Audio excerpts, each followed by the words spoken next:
Hi everybody, how you doing?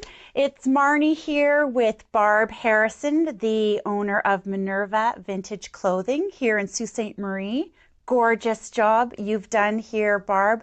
I'm drooling over everything. Everything is just so gorgeous. Congratulations on this latest endeavor of yours. Oh, thank you, Marnie. It's been a long time coming. I used to have Minerva Vintage, you remember, in the 90s, further Yes. on Queen Street, but the Sioux, I don't think, was quite ready for it. So I went to work for 30 years at that steel plant, and I retired, and now I'm trying it again. It's always been a passion of mine, and so I'm so looking forward. It's beautiful. You've done just an absolutely stunning job here. So, can you tell us a little bit about how you got inspired to start collecting vintage and your passion for vintage clothing?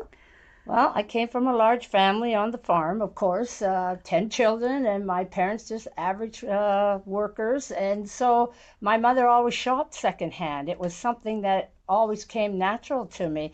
And so I started to realize you could get a lot for your money for better quality, cheaper price. And so I started at a very young age. The jewelry part came a little bit later. As I got more money, I started to buy a lot of the vintage jewelry.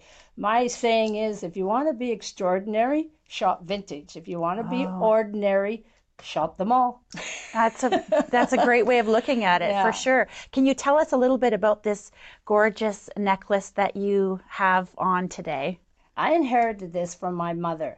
It was for her 25th anniversary. She got this rhinestone necklace, and I always loved it. I used to sneak into her bedroom and go through her jewelry box and take it out and put it on and stuff. And that's really what got me interested in costume jewelry, and that was because I just love this piece. It was like looks like it's real, eh? It's It's like absolutely stunning. It really is. It's just beautiful. I can see how that would be a real inspiration for you to start collecting and start learning more about vintage. yes. So, where did a lot of your pieces come from? Are you allowed to share the sourcing secrets from where you find these beautiful pieces, Barb? They come from everywhere. I've traveled all over the world, and when I travel, I don't go to the malls. I never was interested in the malls, so I travel to all the secondhand stores. I travel to the flea markets.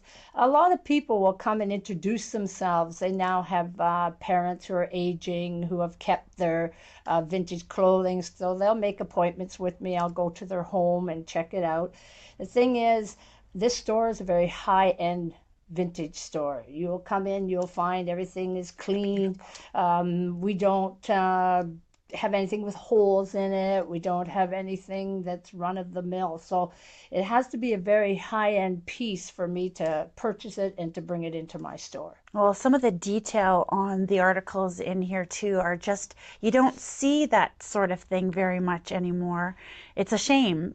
So vintage, I think is really something to consider for yourself or make a beautiful gift too for with Christmas coming up. There's some beautiful things in here that would make lovely gifts. Can we take a little walk around and Sure, I'll take a show you little some of this little stuff. tour? Okay. All right, let's just turn this camera around here. Now, where did that go? Here we go. We'll just take a look around here. Which direction So will we if you go look in first? here, these are beaded purses from anywhere from the 30s up until about the 50s, 60s. Back then, everything was hand sewn in Hong Kong and that. And you could notice there's not a bead missing in any of these Wow, they're purses. absolutely stunning. So beautiful. Then you had now these are going more into the 60s. They got away after the war. It got quite expensive for labor, so you'll start to see in the 60s purses are made more out of one material. You're not getting the beading work on them anymore because they couldn't afford the labor in there. Right. So I'll show you down here. These are hats. A lot of people don't wear hats, and I've gotten to a number of discussions with people about fur, and I believe in recycling. So I'm like, Why should you send the furs to the landfill site when our landfill site is already full of things that don't need to be in there? So I'm not a promotion of new fur, but I am a promotion of recycled fur. Well, that's great. Yeah. Absolutely. And everybody has their own choice, right? So these are some of the coats. You'll see that the wool on these coats are amazing. They're like thick, like a coat, like a blanket.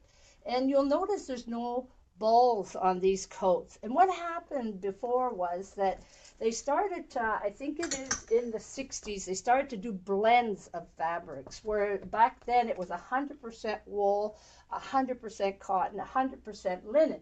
Where nowadays the fabrics are always working against each other to come out because they're blended, and that's what causes the balls on your clothing, right? So this is a 1950s, 40s swing coat, and you'll notice the lining inside is thick, as you know the coat is on the outside.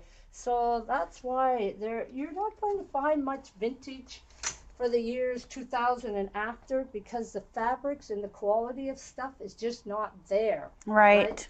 So here's some, oh, this is a beautiful piece. This is a 1940s virgin wool cape. Oh, wow. That is Yeah. gorgeous. So lots of the things in the store you'll find when you shop vintage are one of a kind. When you're walking downtown, you're not going to have to worry about somebody else is wearing what you're wearing, because I only have one of everything in here. There's no Right. two pieces. This also, I'm just kind of wandering Yeah. around here.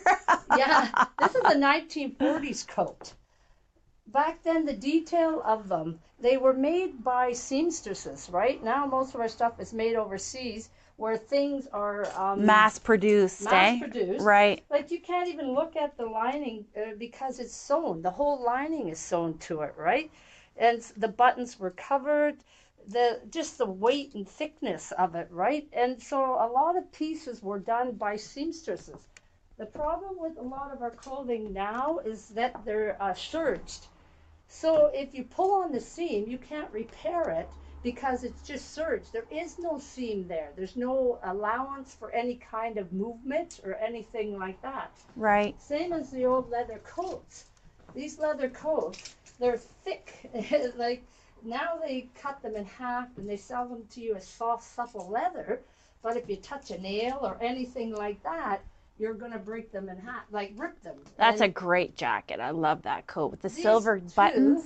are 1940s to 1950s. And how you tell how clothing, vintage clothing, they stopped making metal zippers in 1963. So anything that has a metal zipper is before 1963. Oh, isn't that interesting to know? Also, the other thing is, if you have a dress that has a zipper on the side of it, Right. they did those in the 30s and the 40s.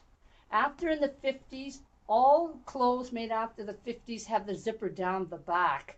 So if you're trying to identify pieces, that's one way of trying. Also, 1971 is when they started putting in the fabric tag to tell you how to wash it or dry clean.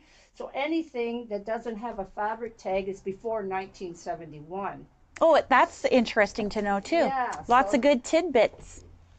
And the other thing is jewelry, vintage jewelry. The reason I went into vintage jewelry is because in China, a lot of your costume jewelry is coming from there, and it's called cadmium, cadmium, something I'm not quite sure, but it's cadmium, and it's quite poisonous to your children. You got to make sure if you have young Really? children, you don't let them chew on your necklace that you're wearing or your bracelet, because it's quite toxic to them. Wow. So as a mother, be aware of the jewelry that you're letting your children, if you know, because kids chew on everything. Right. Even your young kids shouldn't be wearing it in earrings. They shouldn't be wearing it on their neck or on their skin, because it's quite a toxic. So anything from the 50s to 60s were mostly rhodium or nickel plated, right? So, and the quality of them is just, that's the whole thing about vintage. It's one of a kind, and it's quality. Right. So, Well, all the very best to you, Barb. Thank you so much for taking time to chat with me this afternoon. Your store is absolutely stunning. You've done just an absolutely fantastic job, and I look forward to coming back when I have some more time and doing some Christmas shopping, because I'm sure there are some great treasures here for lots of folks on the Christmas list. So best of luck, and you're just an amazing talent. So good for you to be following your passion. It's very inspiring. thank you. Okay, talk to you later. Bye.